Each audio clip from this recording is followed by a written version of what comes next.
kind of disruptive. Let's see how good it is. Keep us on our toes. I like it though. Hello, everybody. Hello, thank you very much. Thank you. Beautiful day. Very good what you're doing. Look at all those empty seats. Never seen it like that. Oh boy, how the world has changed. How the world has changed, right? But it's going to end up being better than ever.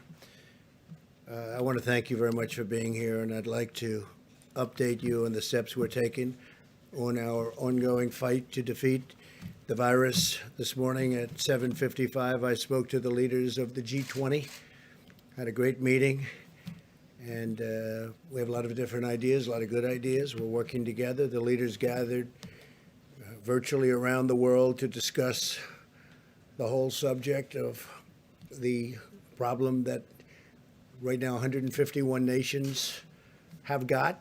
We had President Alberto Fernandez of Argentina, Prime Minister Scott Morrison of Australia, President Jair Bolsonaro of Brazil, Prime Minister Justin Trudeau of Canada, President Xi of China, President Emmanuel Macron of France, Chancellor Angela Merkel of Germany, Prime Minister Modi of India, President Widodo of Indonesia, Prime Minister Giuseppe Conte of Italy, Prime Minister Shinzo Abe of Japan. Congratulations to Japan on making a great decision on the Olympics. Going to make it next year, 2021.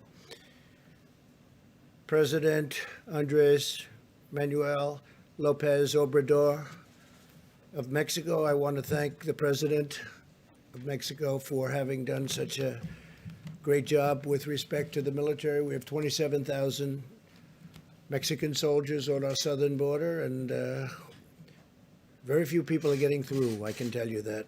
We got to keep it that way.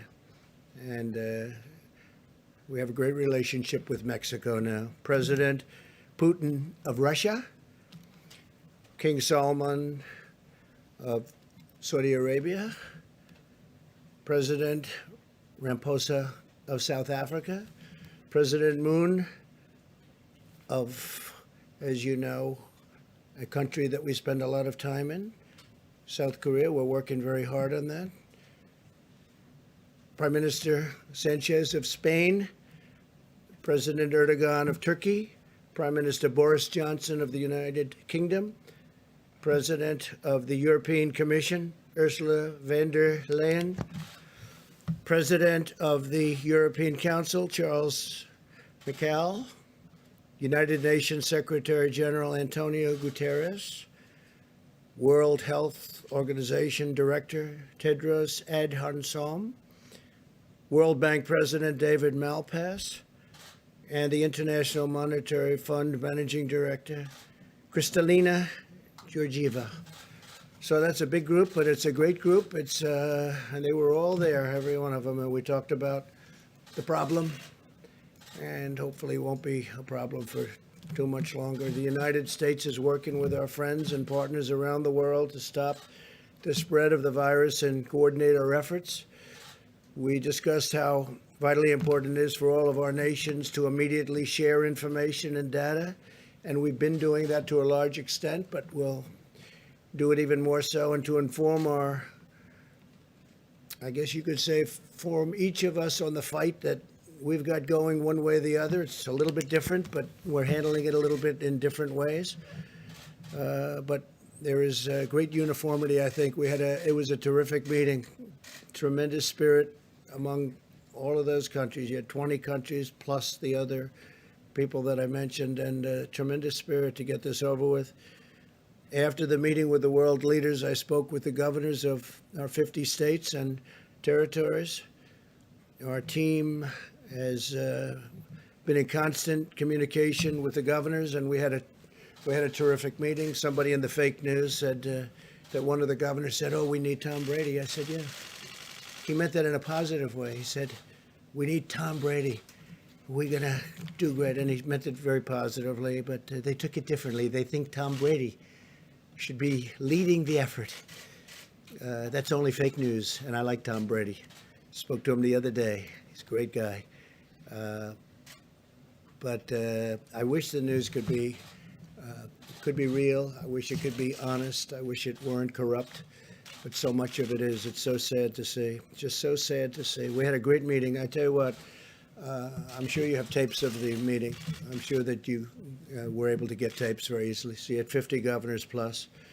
And if you had tapes, you'd see it was really, I mean, there's no contention. I would say virtually none. I would say maybe one person, there was a little tiny bit of a raising of a voice, a little wise guy, a little bit. But he's usually a big wise guy, not so much anymore. We saw to it that he wouldn't be so much anymore. But he is, we had I mean, I would rate Mike was there. A lot of the folks in the back were there.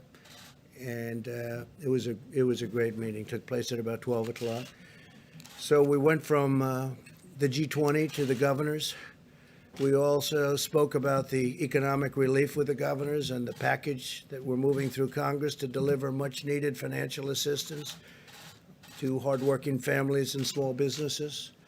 I want to thank Democrats and Republicans in the Senate for unanimously passing the largest financial relief package in American history, 96-0. And I have to say it's the largest by far.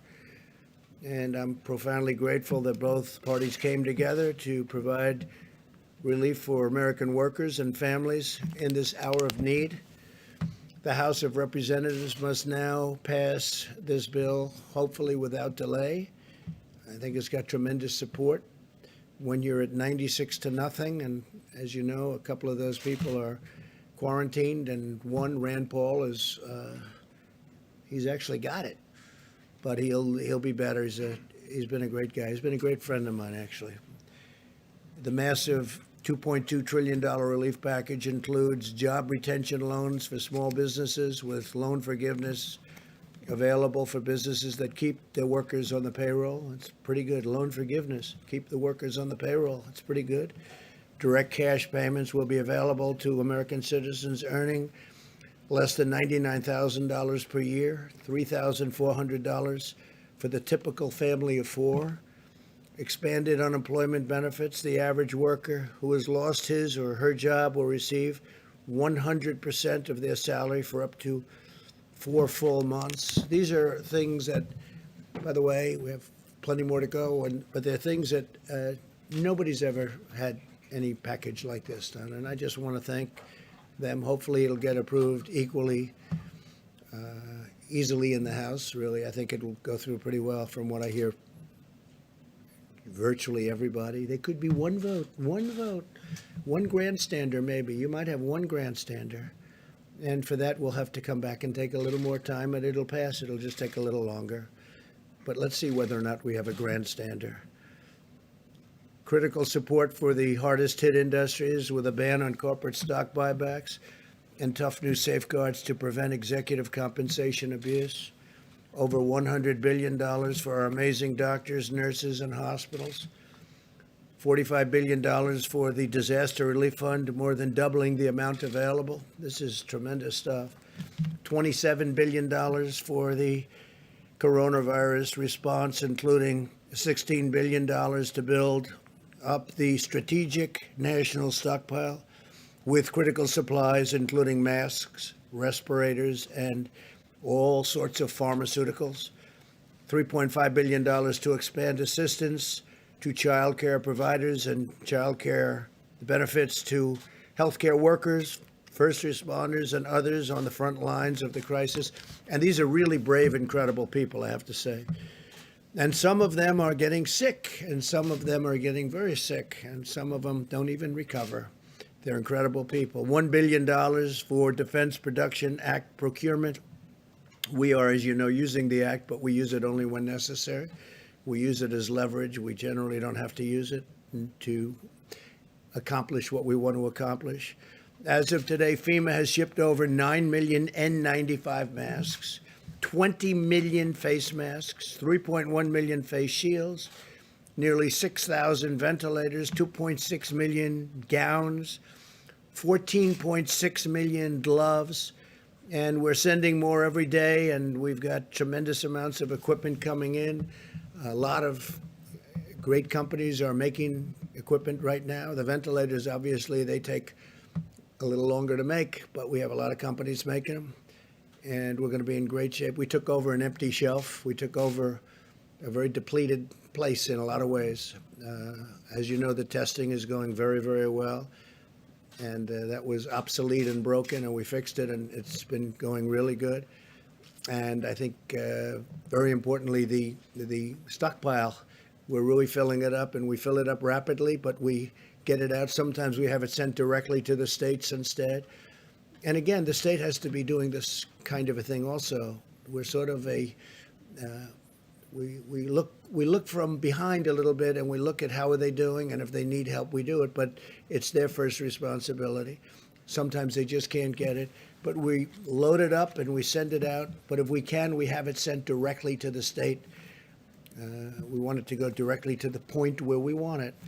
I can now announce something that I think is incredible, what they've done in the Navy, because the incredible naval hospital ship, the USNS Comfort, which is incredible, actually, when you see it inside, will be underway to New York City on Saturday.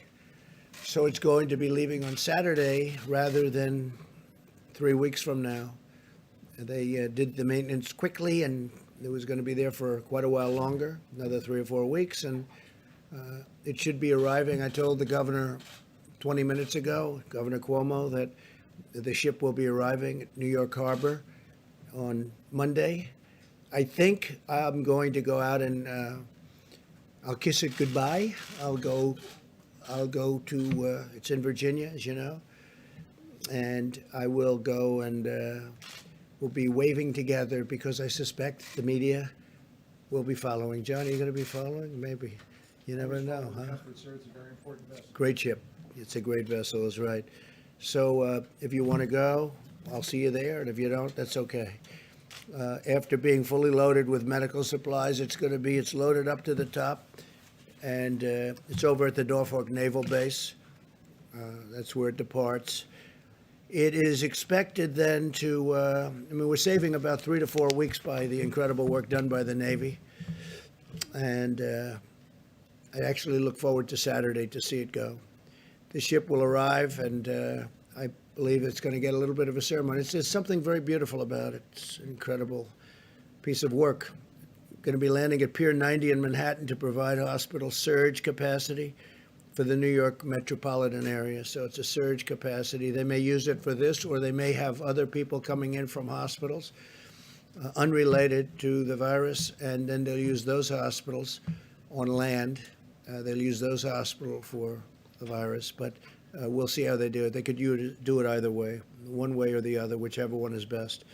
But it could be, because it's set up so well for a regular hospital, that they may take people out of hospitals and then use those rooms for the virus.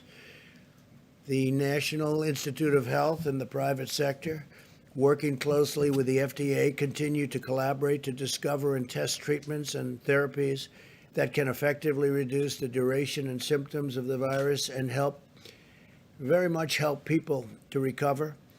And I'm firmly committed to bringing these treatments to market very quickly. We have a lot of tests going on with regard to different medicines, and I hope we get lucky. I hope we hit. A lot of talented scientists and doctors are working on therapeutics, a cure, vaccines.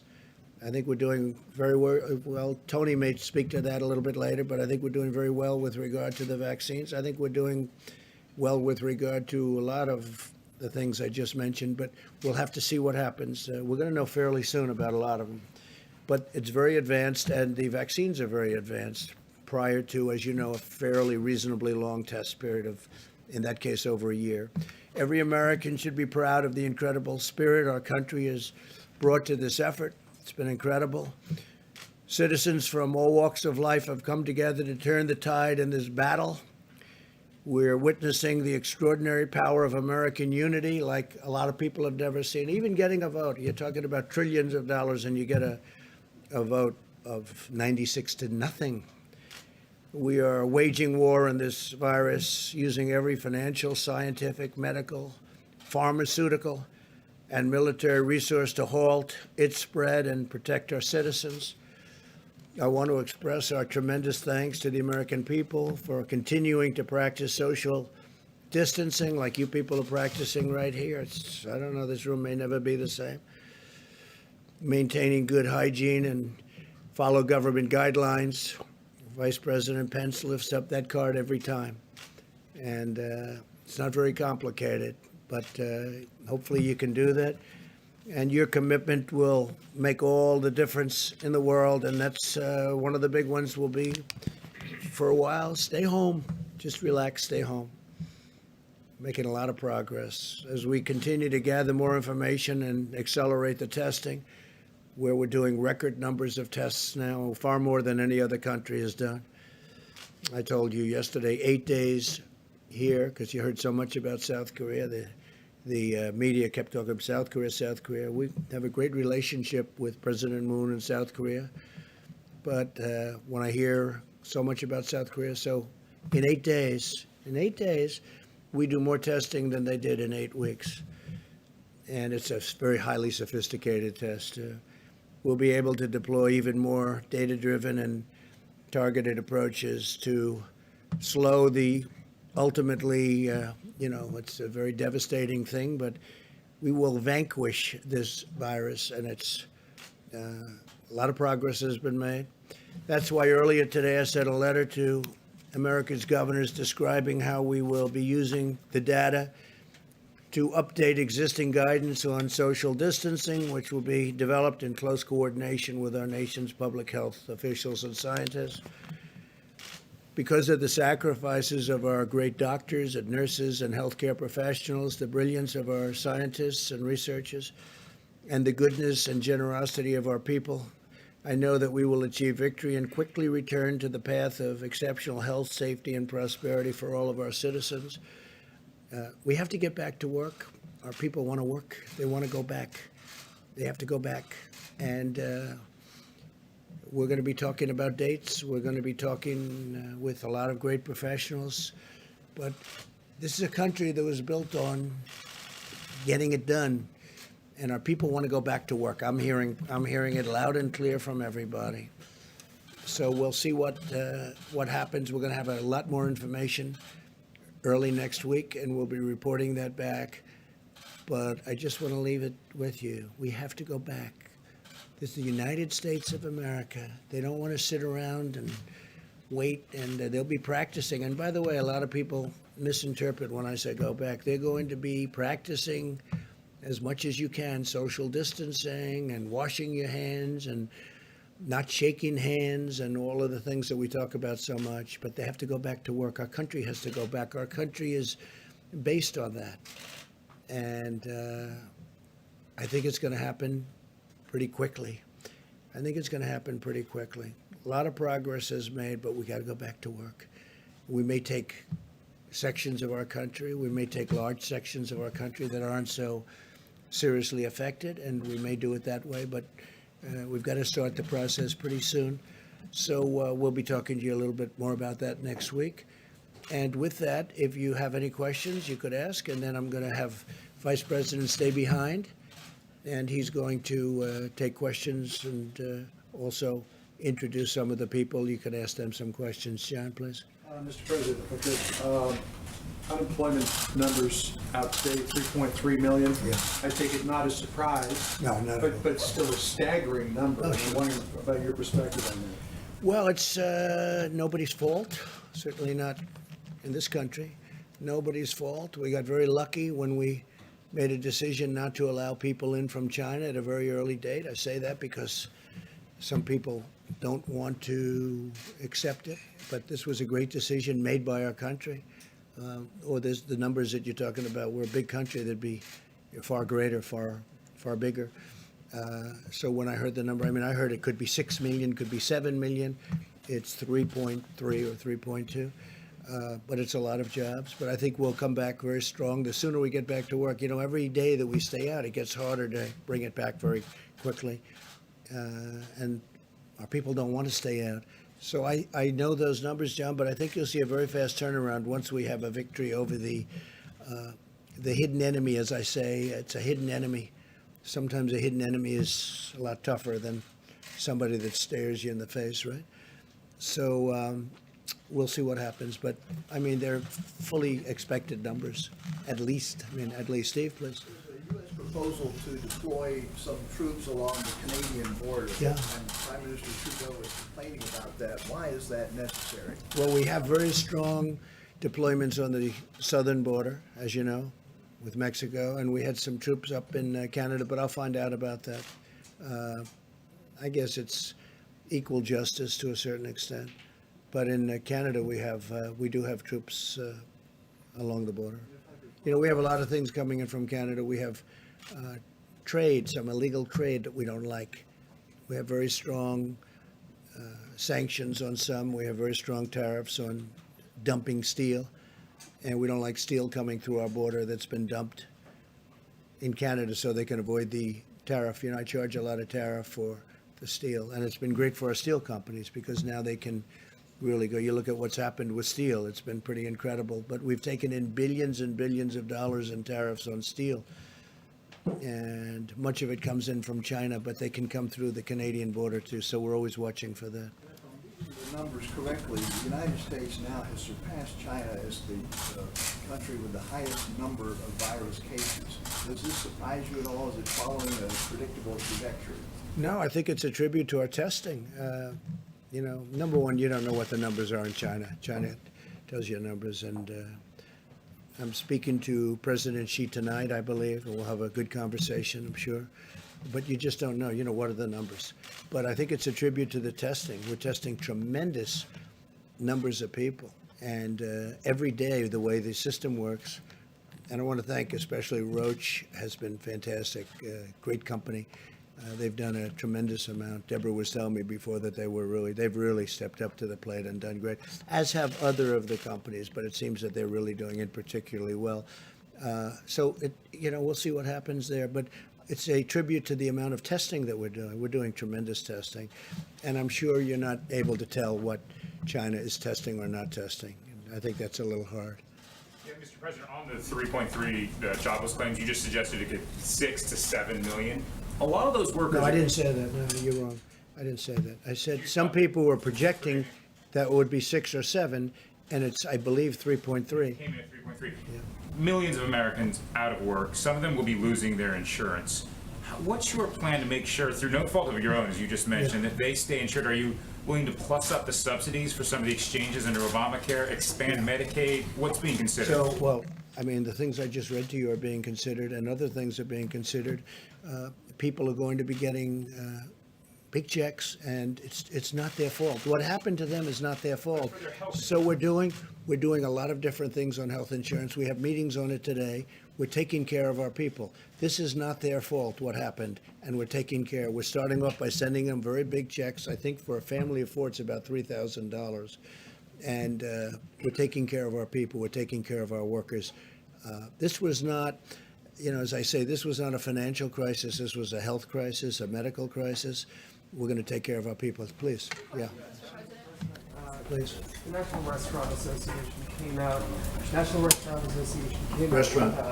a survey this morning saying that 3% of all restaurants in this country have shuttered for good in the past 3 weeks. And the projection is that 11% more are going to close in the next 30 days. So what do you say to a restaurant owner who is looking at his sheets and thinks he has to close within the next 30 days? Well, I know the business very well. I understand the restaurant business. It's a very delicate business. It's a business that it's not easy. I always say in a restaurant business, you can serve 30 great meals to a person or a family, and they love it. One bad meal, number 31, they never come back again. It's a very tough business, but they're great people that run restaurants. And I've heard 3% could be lost, and you could go as high as 10 or 11%. But they'll all come back in one form or another. It might be a different restaurant, but it's going to be a great business for a lot of people. And we're making it easy for people to look what we're doing in terms of loans, what we're doing in terms of salaries. They'll all come back. It may not be the same restaurant, may not be the same ownership, but they'll all be back. Yes, sir, please. So you mentioned the pledges from American companies to provide supplies, but does it get, as we top 81,000 cases in the U.S., does it make sense to relook at using the Defense Production Act? Well, I talked about the Defense Production Act a lot, and I've enacted it. I have it. I can do it with a pen. And we have actually used it on 2 minor occasions, and then we could withdraw it. But for the most part, the companies, we don't need it. We say, we need this, and they say, don't bother, we're going to do it. I mean, we're dealing with Ford, General Motors, 3M. We're dealing with great companies. They want to do this. They want to do this. They're doing things that frankly, they don't need somebody to walk over there with a hammer and say, do it. They are getting it done. They're making tremendous amounts of equipment, tremendous amounts. And when this is over, we're going to be fully stockpiled, which they would have never been, except for a circumstance. This was something that nobody has ever thought could happen to this country. I'm not even blaming. Look, we inherited a broken situation, but I don't totally blame the people that were before me and this administration. Nobody would have ever thought a thing like this could have happened. But the Production Act, Defense Production Act, is a wonderful thing, but I just haven't had to use it. They know it's activated. They know I can use it. Maybe that frightens them a little bit. You know, it's got tremendous power, but I haven't had to. Please. Thank you, sir. Question for me, and then another question, if you'll let me, for some of my colleagues who are social distancing. Where are they? They're all outside trying to get in, I know. The first question has to do with cruise liners like Carnival and Royal Yeah. Caribbean. They want this relief aid, but they're worried that because they offshored to places like Panama and Liberia, they might not qualify. Senator Hawley has said that they should move back to the United States before they get a check. Do you agree? Should they pay U.S. taxes to get U.S. taxpayer relief? So I'm a big fan of Senator Hawley, and I also like the idea. There were some senators that didn't want to do anything, like Carnival, great company, but they're based in different places. I won't tell you why. I could tell you exactly where they're based, but I won't do that. But they're based in actually more than one places. You know, ships are registered in different locations. I do like the concept of perhaps coming in and registering here, coming into the United States. It's very tough to make a loan to a company when they're based in a different country. But with that being said, they have thousands and thousands of people that work there, and maybe almost as importantly, that work on shore, filling these ships with goods and products. And the cruise line business is very important. And I know Carnival, what a great job they do, Mickey Harrison. And I would think that we could stick with Senator Hawley and maybe really look at that very seriously.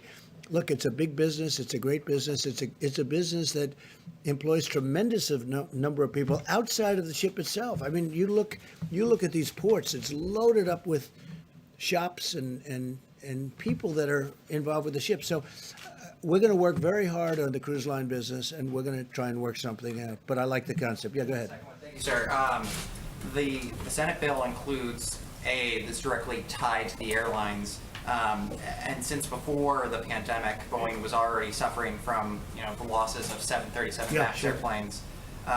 Do you think it's appropriate to use this legislation to sort of provide them with $17 billion of aid on top of, $25 billion that they could qualify for as a passenger airline, and then another $4 billion that they could qualify for as a cargo airline? Is that fair? So the airline business is a very tough business. Over many years, it's been very, very tough. It's got everything. It's got labor. It's got very strong, powerful, you look at the cost of these airliners. Everything is tough, very highly technological. You look at how complicated, how complex. It's got unions. It's got everything. The airline business, generally speaking, has unions. It's a very tough business, always been a very tough business. With that being said, we have to keep our airlines going. And we're going to be using some. Now, maybe we'll take a piece of the airlines for our country, where we loan money and we take a piece. It's all fully ready. We're ready to go. But if we didn't do that, we'd end up with no airlines, and we can't do that. The airline business is very vital to our country. It's a tough business. We have to understand that. So, I could tell you other businesses that are different kinds of business. They're very good businesses, but airlines have always been very, very tough. Please. Two questions for you, Mr. No, President. please. Two questions for you. Yeah, I didn't call you. I called this gentleman. Thank you. Thanks a lot. On Monday, Who are you with? did you speak with? Who are you with? I'm with Bloomberg. Yeah. Bloomberg News, Mario Park. How's Michael doing? Good? Mr. President, on Monday, did you speak with Chinese President Xi before you urged Americans to not blame Asian Americans for the coronavirus? We noticed that you backed off of that language. I know you're speaking with him again No, I tonight. didn't. I'm speaking to him tonight. It's scheduled to go tonight. I'll have a call with President Xi of China. Very good relationship. No, I didn't like when they came up, and it wasn't him. Somebody at a lower level, mid-level, we found out pretty much. But they made a statement that our soldiers brought it into China. No, it came from China. And, we just signed a very big deal with China.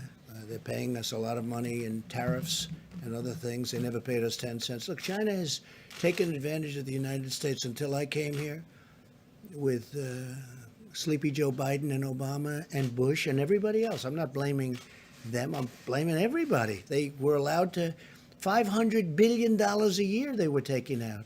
We had trade deficits that were so large, nobody's ever seen anything like it.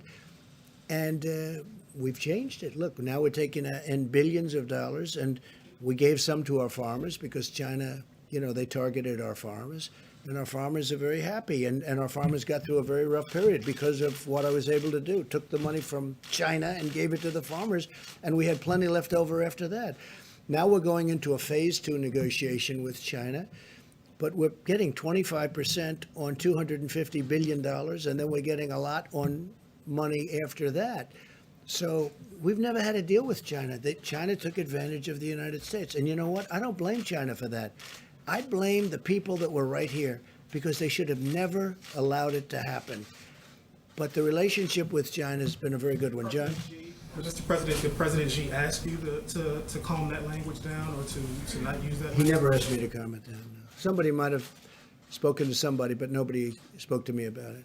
Mr. President, I think it was time, though, because, I talk about the Chinese virus, and I mean it. That's where it came from. If you look at Ebola, if you look at all Lyme, right, Lyme, Connecticut, you look at all these different horrible diseases, they seem to come with the name, with the location.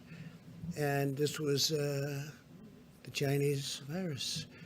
But I don't have to say it if they feel so strongly about it. We'll see. But, we have... We just made a great deal with China, great hopefully for both parties, but we made a deal with China and we're going to do another one, it looks like. They want to do it very badly. Maybe they'll want to wait, like Iran. They want to wait to see whether or not Trump gets beaten in the election, because would they love to negotiate with Biden or somebody else other than me? They would love it. That's their best dream in the world. So many others. So there are some that maybe are, waiting till after November 3rd, the election day. But I think we're doing very well.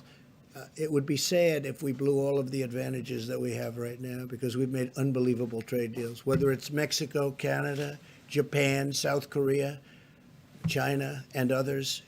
We have changed the whole thing around. Please. Mr. President, earlier today you sent a notification letter to the nation's governor saying that you will soon come out with new guidelines about social distancing and other items. Do you have any data yet to suggest which specific areas of the country may have their guidelines relaxed, Yeah. which areas of the country may have their guidelines I think tightened? Deborah will talk to you about that, and Tony in a few minutes. But I think we'll start talking about that because we have to open up. We can't say, let's close. People don't want to close, John. I say it again and again. The reason I do, because I want you to report it eventually. Go ahead, Steve. How would that work without widespread Go ahead, testing, Steve. though, Mr. President? From President Xi tonight, what do you want to talk to him about?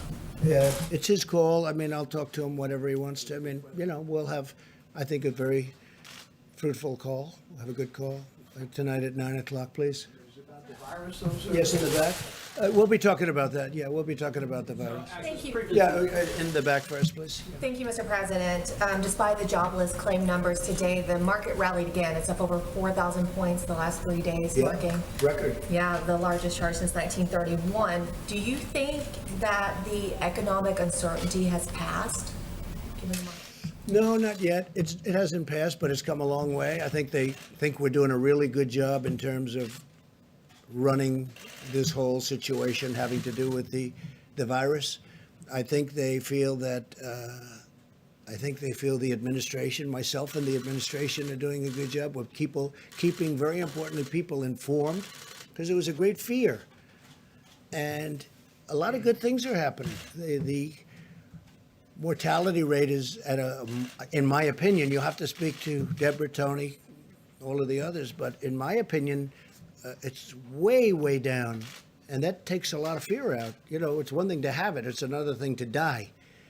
You know, when I first got involved, I was being told numbers that were much, much higher than the number that seems to be. And remember that people that have it, many people have it. I just spoke to 2 people, they had it. They never went to a doctor. They had it, absolutely had it, but they never went to a doctor. They never went to anything. They didn't report it. You have thousands and hundreds of thousands of cases like that. So you have to add that to the caseload also.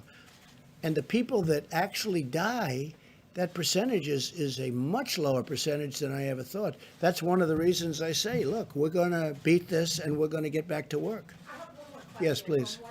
Administration today, the DOJ announced charges against Nicolas Maduro for drug trafficking. They've designated him as a Sounds narco-terrorist. appropriate. It's also expected that Venezuela is going to get hit really hard by the coronavirus. Does the administration see this as a weak point for the Maduro regime? We don't look at a weak point. This is a serious problem for over 150 nations, the virus. I would say this, Maduro and Venezuela, we're watching it very closely. We'll see what happens. But that is correct. Those charges were made. Please. You said a moment ago that you used the Defense Production Act on 2 minor occasions. Yeah. What were those? We will give you that notification. We'll let you know. Okay? Can I follow up on John's question about the classifying for counties? A lot of these areas have not done testing yet. Is it safe to say that the current guidelines will be extended into next week? Will you wait to change those guidelines until you have the data yet? I want those guidelines to go even when we're open and fully operational. And frankly, much of the guidelines, like shaking hands, maybe people aren't going to be shaking hands anymore. You know, Tony had mentioned to me, Tony Fauci, the other day that I don't think he would be too upset with the concept of not shaking hands. He was saying that the flu would cut down, the regular flu would be cut down by quite a bit if we didn't do that, if we didn't shake hands. You know, the regular flu, of which, you know, you have a lot of deaths and a lot of problems with that too. So I think a lot of great things are going to, when we're open, just to finish, when we're open, as soon as we open, that doesn't mean you're going to stop with the guidelines. You'll still try and distance yourself, maybe not to the same extent because you have to lead a life. But I think the time is coming. How about one more question? Go ahead, in the back, please. Thank you very much, Mr. Go ahead, President. please. I also have 2 questions because I'm asking on behalf of foreign press as well. So one domestic question, one international. Domestically, you just tweeted the other day saying that it's very important that we totally protect Asian Americans. Yes, I do. Very important to me. But still millions. Very important to me. We have to protect our Asian Americans.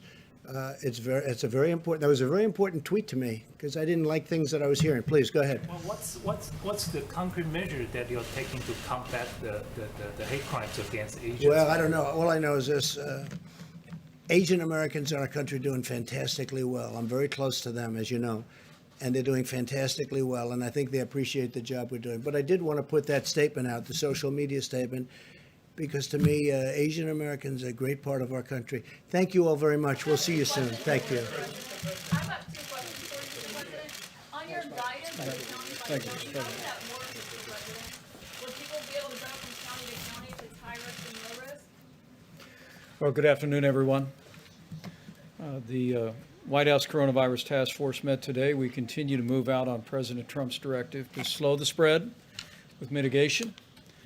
to advance and expand testing across the country, and to work on the critical supplies that our healthcare workers in our nation needs.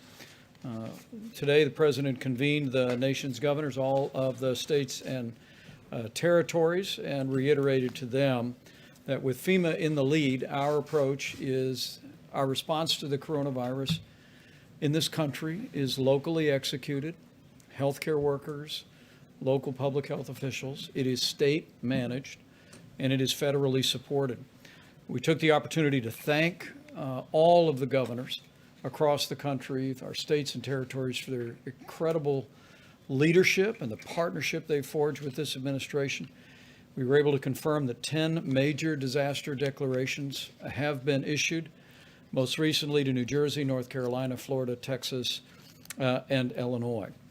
We spoke to them about the importance of the economic recovery legislation that will come before the House of Representatives, we believe, tomorrow midday. And we're grateful for their efforts in working for that unanimous bipartisan vote in the United States Senate last night. In addition to direct payments for American families, the average family of 4 will receive a direct payment of some $3,400. They'll also receive payroll report. Many of the small businesses, even those restaurants that you just spoke about, will now be able to keep people on the payroll for a period of months, even if the restaurant or the business is not open. With the governors, though, we talked about the $150 billion in direct aid to the states, $100 billion in direct assistance to hospitals, and of course the expansion of unemployment benefits to make sure that our states have the resources to meet the challenges that were so evident in those unemployment numbers this morning. On the subject of testing, pleased to report the testing is available in all 50 states. And in partnership with commercial labs across America, this morning we received word that 552,000 tests have been performed and completed all across the United States. We want to thank the American Hospital Association and hospitals across the country that are just now beginning to report in a fulsome way the results of those tests. And when the President signs the law tomorrow, it'll actually be required by law. But as Dr. Birx and Dr. Fauci have explained many times at this podium, it's so important that any hospital or any lab that's doing testing report back to the CDC and FEMA so we have full visibility to provide the President with the very best counsel. Good news today on testing. Abbott Laboratories submitted to the FDA today a request for approval of a point-of-care test. This would be the kind of test where you could go to your doctor. You could get the test done there at your doctor and have the results in no more than 15 minutes. Dr. Steve Hahn will be here tomorrow to talk about progress in evaluating Abbott Laboratories' point-of-care test.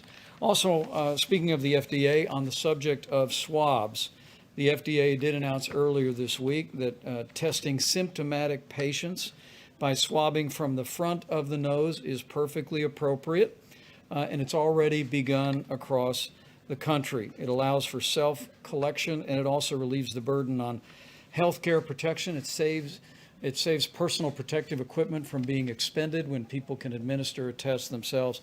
And Dr. Birx will speak about the importance and the availability of swabs.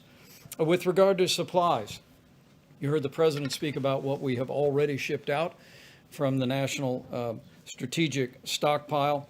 More than 9 million N95 masks for healthcare workers, 20 million surgical masks, 6,000 ventilators, and millions of gloves and gowns and face shields. In addition to that, we are working with a number of suppliers to manufacture ventilators, even while we work with state leaders to assess not just what ventilators are available in their state hospitals, but what ventilators are available in private hospitals across their state. And governors across the country are doing great work evaluating the full supply of tens of thousands of ventilators that are available. Let me also say thank you to the American Society of Anesthesiologists and Dr. Mary Peterson.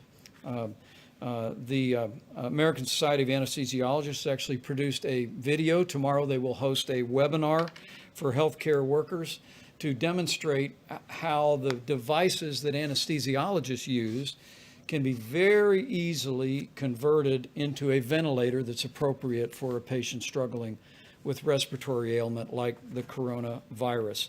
And we're very grateful. This actually adds tens of thousands of devices to the supply, and we're all truly grateful to Dr. Peterson and the whole association for their full cooperation. With 5 of 10 counties in the country being the top counties for coronavirus being in the New York City metropolitan area, let us reiterate our recommendation that any resident of the greater New York City area who has traveled elsewhere in the United States, please check your temperature, mind your health, and self-isolate for 14 days. What we don't want, again, with 5 of the top 10 counties for coronavirus being in the greater New York City area, we don't want anyone, and no one would want to, inadvertently carry the coronavirus to a community or to a family member inadvertently because they've come out of that community. So again, as Dr. Fauci said recently, if you come out of New York over the last several weeks, before the mitigation measures were put into effect in particular, check your temperature, mind your health, and self-isolate for 14 days. It is inspiring as I prepare to introduce Dr. Birx to talk about the data that we're monitoring on a regular basis, and Dr. Fauci to talk about mitigation. Let me conclude by saying how inspiring it is to see the way America and the American people are responding to this moment.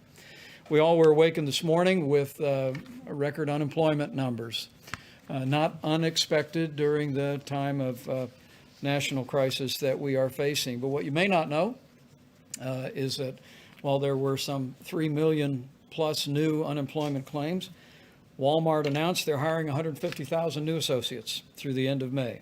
Amazon, a few weeks back, announced they're hiring 100,000 additional warehouse employees to meet a growing demand at Amazon for online purchases. CVS Health is going to provide bonuses to their employees working with patients and hire 50,000 workers. And Pizza Hut, I'm told, is planning to hire more than 30,000 permanent employees. And that's just a short summary of a list that totals almost 500,000 jobs that have been announced by businesses around America. And it's not just been about jobs, it's been about generosity. Anheuser-Busch is making a $5 million donation to the American Red Cross to support first responders. OYO Hotels is offering doctors, nurses, and first responders free rooms at any of their 300 hotels all across America. And the pharmaceutical company, AbbVie, is actually donating $25 million to the International Medical Corps and to Feeding America. American businesses are stepping up to partner with us to meet this moment, but they're being incredibly generous as well to all of those that are stepping in the lead and providing healthcare services and, of course, to those most in need. We can do this, America, but it'll take all of us. As the president often says, we're all in this together. But as millions of Americans do their part, with 15 days to slow the spread, putting into practice the president's guidelines for combating the coronavirus and its spread, we grow more confident every day that this too shall pass with the cooperation and generosity and prayers of the American people. I just know that we will slow the spread, we will protect our most vulnerable, and we will heal our land. And now for information on the latest on data and what we're seeing, Dr. Deborah Birx. Thank you. Thank you, Mr. Vice President. So just as a summary of where it looks domestically, I won't talk so much about the global issues at this time. We do have 19 out of our 50 states, to be reminded, that had early cases but have persistently low level of cases, and at this point have less than 200 cases. So that's almost 40% of the country with extraordinarily low numbers, and they are testing. Some of our governors have been very adamant about their need for test kits. We have gotten them test kits. When we had Abbott add about a week ago to the test kits, we've been able to open up additional test kits for states that want to do surveillance and want to do contact tracing. These 19 states are doing still active containment. They're at 200 cases despite the fact that they've been measuring them over the last 3 to 4 weeks. Still though, 55% of all cases and 55% of all new cases continue out of the New York metro area. That's the New Jersey part and New York part in particular. I haven't added in Connecticut or other counties at this point.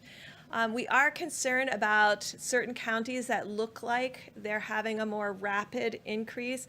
When you look at Wayne County in Michigan and you look at Cook County in Chicago. So we have integrated all of our information to not only look at where the cases are today, but how they're moving, so we can alert FEMA to where we think the next potential hotspot is. All of the counties that I've mentioned, the hotspots are in urban areas or in the communities that serve that urban area. And I think that's something very important to remember as we move forward. Because of the innovations within our private sector, we continue to have these new platforms added for laboratory testing. And these become critical platforms for states that have very low rates and very low rates needed to test. Why is that important? Some of these machines have wells and plastic plates that in order to be effective, you have to put on about almost 96 samples. And others are made for 4 samples or 24 samples at a time.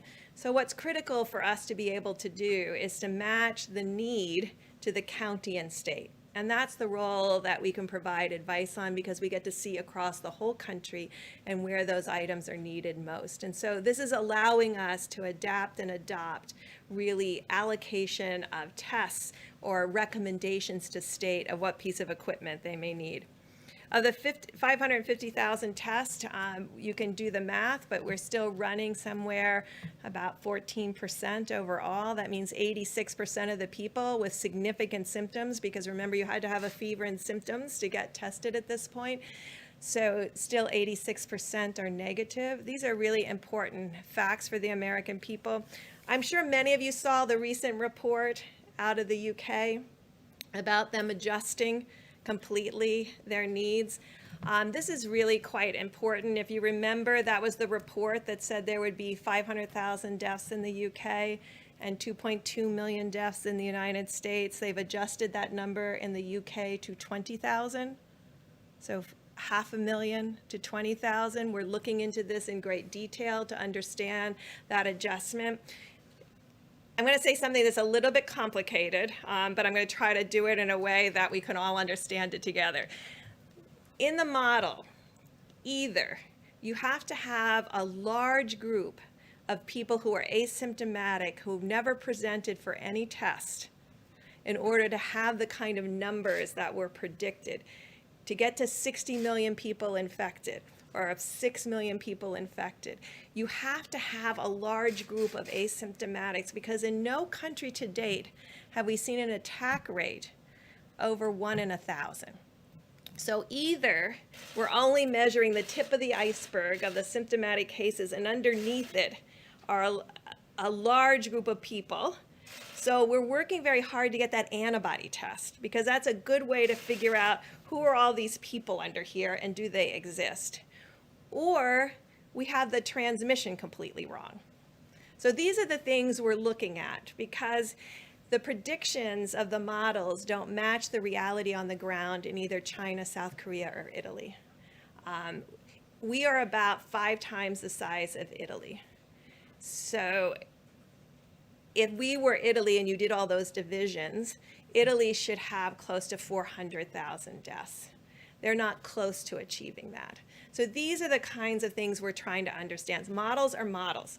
We're adapting now to the reality. There's enough data now of the real experience with the coronavirus on the ground to really make these predictions much more sound. So when people start talking about 20% of a population getting infected, it's very scary. But we don't have data that matches that based on the experience. And then finally, the situation about ventilators. We were reassured in meeting with our colleagues in New York that there are still ICU beds remaining, and there's still significant over 1,000 or 2,000 ventilators that have not been utilized yet. Please, for the reassurance of people around the world, to wake up this morning and look at people talking about creating DNR situations, do not resuscitate situations for patients. There is no situation in the United States right now that warrants that kind of discussion. You can be thinking about it in a hospital. Certainly many hospitals talk about this on a daily basis. But to say that to the American people, to make the implication that when they need a hospital bed, it's not going to be there, or when they need that ventilator, it's not going to be there. We don't have an evidence of that right now. And it's our job collectively to assure the American people that it's our collective job to make sure that doesn't happen. Right now, you can see these cases are concentrated in highly urban areas. There are other parts of the states that have lots of ventilators, and other parts of New York State that don't have any infections right now. So we can be creative, we can meet the need by being responsive, but there's no model right now, no reality on the ground where we can see that 60 to 70% of Americans are going to get infected in the next 8 to 12 weeks. I just want to be clear about that. So we're adapting to the reality on the ground. We're looking at the models of how they can inform, but we also are learning very clearly from South Korea and from Italy and from Spain. Just a final, because I know many of you will look up my numbers. The only people who are over really 1 in 1,000 cases are people that have very small populations, like Monaco and Liechtenstein. So you will see a different number coming from when your population is really tiny. One case can put you over 1 to 1,000 or 2 to 1,000. Thank you. Good. We'll do questions in a moment. Dr. Fauci. Thank you, Mr. Vice President. I'm going to change the topic just a little bit because there was a questions that came up, and I've been asked about this on a couple of media interactions regarding the interventions that we're talking about. And it's important because it's about something that I said yesterday about what we would likely see. Whenever you put the clamps down and shut things down, you do it for 2 reasons. You do it to prevent the further spread, this we call mitigation, but you also do it to buy yourself time to get better prepared for what might be a rebound. It may be a rebound that we get things really under control, and then you pull back, which ultimately we're going to have to do. Everybody in the world is going to have to do that. You're either going to get a rebound or it might cycle into the next season. So what are we going to do to prepare ourselves for that? One of the most important things is one that I mentioned several times from this podium, and that is to clarify a bit about the timeline for vaccines. And would that have any real impact on what we would call a rebound or what we would call a cycling in the season? Certainly, for sure, a vaccine is not going to help us now, next month, the month after. But as I mentioned to you, we went into a phase 1 trial, and I keep referring to one vaccine. There's more than one. There's a couple of handfuls of vaccines at different stages of development, but they're all following the same course. And the course is you first go into a phase 1 trial to see if it's safe, and you have very few people, 45 people within a certain age group, all healthy, none at really any great risk of getting infected. And the reason you do that, because you want to make sure that it's safe. Then the next thing you do, and that takes about 3 months, easily, maybe more. So that's going to bring us into the beginning or middle of the summer. Then you go to a phase 2 trial, or what we say 2-3, which means we're going to put a lot of people in there. Now, we hope that there aren't a lot of people getting infected, but it is likely there will be somewhere in the world where that's going on. So it's likely that we will get what's called an efficacy signal, and we will know whether or not it actually works. If in fact it does, we hope to rush it to be able to have some impact on recycling in the next season. And like I said, that could be a year to a year and a half. I'm not changing any of the dates that I mentioned. But one of the things that we are going to do that you need to understand that has been a stumbling block for previous development of vaccines, and that is even before you know something works, at risk, you have to start producing it. Because once you know it works, you can't say, great, it works. Now, give me another 6 months to produce it. So we're working with a variety of companies to take that risk. We didn't take it with Zika. That's why, we have a nice Zika vaccine, but we don't have enough to do it because there's no Zika around. Same with SARS. So that's one of the things we're really going to push on, is to be able to have it ready if, in fact, it works. Now, the issue of safety, something that I want to make sure the American public understand. It's not only safety when you inject somebody and they get maybe an idiosyncratic reaction, they get a little allergic reaction, they get pain. There's safety associated. Does the vaccine make you worse? And there are diseases in which you vaccinate someone, they get infected with what you're trying to protect them with, and you actually enhance the infection. You can get a good feel for that in animal models. So that's going to be interspersed at the same time that we're testing. We're going to try and make sure we don't have enhancement. So the worst possible thing you could do is vaccinate somebody to prevent infection and actually make them worse. Next, and finally, with regard, I'll get you to your question. Finally, with regard to therapies, I mean, we keep getting asked about therapies. There's a whole menu of therapies that are going into clinical trial. As I've told you all, and I'll repeat it again, the best way to get the best drug as quickly as possible is to do a randomized controlled trial so that you know, is it safe and is it effective? If it's not effective, get it off the board and go to the next thing. If it is effective, get it out to the people that need it. So you're going to be hearing over the next month or more about different drugs that are going to go into these randomized controlled trials. And I feel confident knowing about what this virus is and what we can do with it, that we will have some sort of therapy that give at least a partial, if not a very good protection in preventing progression of disease. And we'll be back here talking about that a lot, I'm sure. Thank you. Tony, you can take a question. If I could just get back to what you're saying about this idea of risk in a drug manufacturer, are you saying that at some point in the phase 2 trials, that if you're seeing some form of efficacy, that you may try to convince a laboratory to spool up production at that point so that there's a reservoir? Even before. When I go into phase 2, I'm going to find somebody that's going to make it. Well, partially the federal government, I think in some respects to de-risk it, but also investments by the companies. A lot of companies are not shy now about doing that. Usually when you do that at risk, John, you got to give some backup for them. And we've done that. We've put hundreds of millions of dollars into companies to try and make vaccines. I wouldn't hesitate to do that for a moment now. On the county issue, talk about having low risk, medium risk, and high risk counties. Or for Dr. Burks. But there's no domestic travel restrictions. What's to prevent somebody from a high risk county going to a low risk county? Don't you risk creating a patchwork system, allowing more cases to slip through the cracks and the virus to spread in other areas of the country? I think this is a very important concept, and it's why we've really worked on messaging to the American people about these 15 days to stop the spread. Because part of this will be the need to have highly responsible behavior between counties. And I think the American people can understand that they will understand where the virus is because we'll have the testing data and where it isn't, and make sure that they're taking appropriate precautions as they move in and out of spaces. I think this will be critical for our future as we work together to really understand where the virus is and where it isn't in real time.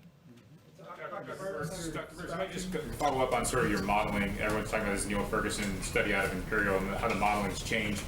You last week said, or it was on Monday, that you talked about a serology test, something promising coming out of Singapore. Where are we on a serology test? The president said very quickly.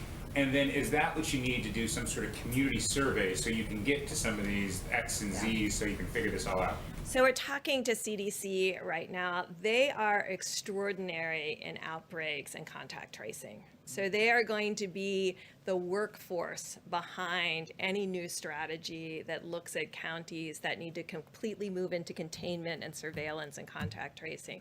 But part of what they're looking at now is where are these antibody assays? To be clear, there is antibody assays available right now, but they're by ELISA. And what we're trying to do is not just do ELISAs, because they can use that now, but to be able to have point of care rapid diagnostics like we have with HIV, where you just get a drop of blood, you put it on a little cassette, and it tells you if you're positive or negative. So that's what companies are working on. Yes, correct. That's the IgG to measure. Now remember, that's not going to be helpful in diagnosis. That's going to be helpful for us to know how many asymptomatic cases there are that or were. How close are we to figuring out what the asymptomatic rates are? Because that seems to be the big question here. It is a big question. It is a very big question. And so we have people, the FDA is working on that around the clock. They do have applications that are coming in. We put out a call for applications. I've been talking about it from this podium. If you have an IgG assay, rapid test, not an ELISA. I mean, you could do the ELISA today because the original SARS antigens react very well to the current COVID-19 antibodies that people have, but we're really working on that, both so that we could have therapeutics that could be plasma derived. So thank you, yes, we're very much focused on that. How soon will you be able to classify these counties? Because there's a lot of testing that has not been done yet. Well, you know, there are states, and I just want to really recognize state and local health officials that behind all of this have continued to test and have continued to do surveillance. So we do have states that have been doing surveillance all along, who have been doing contact tracing all along. It never gets reported because it's not, you know, it's not that exciting that they've identified 10 cases. But there are states doing that and have been doing it throughout this entire outbreak, and that's why we have some confidence that that testing has been going on. We have to expand testing for surveillance. But this is that, we talked about a little bit yesterday, the flu platform. So the flu platform is driven off of emergency rooms and hospitals reporting flu-like illness to their state and local governments. And that then will trigger the individuals to get tested. So we have a platform that states and local governments are completely used to. They're not used to doing it this late in the season. They'll do it usually through the end of March, but flu usually tails off a lot by April. So we're asking them to continue the activation of screening for flu-like illness. Now, that doesn't get to his question about where's the asymptomatics and how much of that. That helps us find cases and contact trace on systematic cases. Different guidance for the places, the counties that don't have the data yet? Will there be different CDC guidelines? So these are very early days of us trying to, what we're trying to do is to utilize a laser-focused approach rather than a generic horizontal approach. And I think in the 21st century, we should be able to get to that. Why am I confident that we can do that?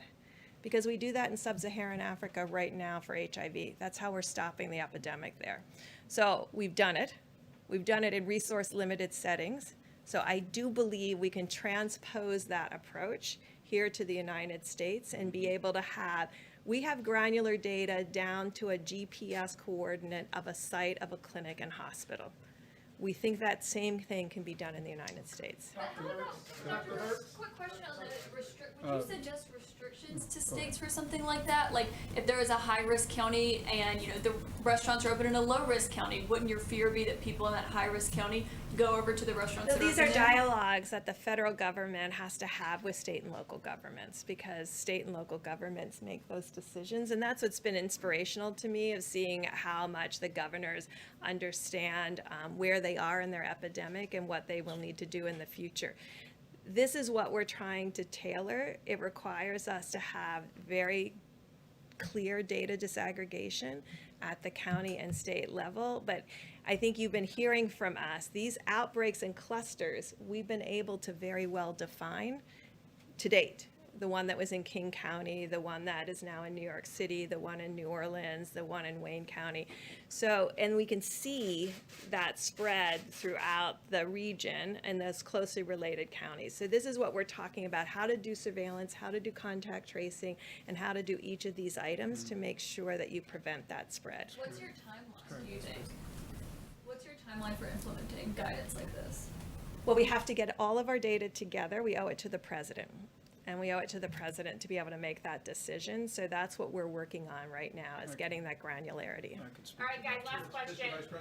I'll go to John for a second. I can speak to that, though. The president sent a letter to all the governors today indicating that, as every American recognizes, that the importance of 15 days to slow the spread, that we're approaching day 15. And what the president told the governors, that we're going to listen to the very best health experts in the world. We're going to examine that data very carefully, and we'll be presenting this weekend, the president, a range of recommendations and additional guidance for going forward. The president's made it clear that, in his words, he wants to open the country up. But we're going to do that responsibly. And as the president told the governors today, we'll do that based on the data. John, one last one. Mr. Vice President? I'll go to John, a little slip away. Unless there was a last-minute glitch, we should probably see Phase 3 pass the House tomorrow. Yes. Already, there are many members who are talking about the need for a Phase 4. Do you see the need for a Phase 4? And if so, what do you think should be addressed in it? Well, first, let me just say again how grateful the president and I know governors across the country are for the extraordinary bipartisan work that's been done on Capitol Hill. Not just in the bill that will be taken up by the House of Representatives tomorrow, but in legislation last week that extended paid family leave, free coronavirus testing to every American, made sure that all the agencies at every level of the federal government had the resources to meet this moment. It's really been a very inspiring time. But what the president's made clear to our governors, we're going to do whatever it takes. And already we're hearing from some governors about the need for additional resources. And we will evaluate those very carefully. And I think the Secretary of the Treasury has already indicated, and congressional leadership has already indicated a willingness to remain open to that. The American people know we're all in this together. And the unity that you see on Capitol Hill, the unity that this president has marshaled among governors all across this country in our states and territories will continue to drive forward. We're going to make sure the people on the front lines are our healthcare workers, the people that are serving them, make sure our state governments, make sure every agency of the federal government have everything we need to put the health of America first. We'll see you back here tomorrow. Thank you all. From you, Mr. Vice President? Who's the wise guy?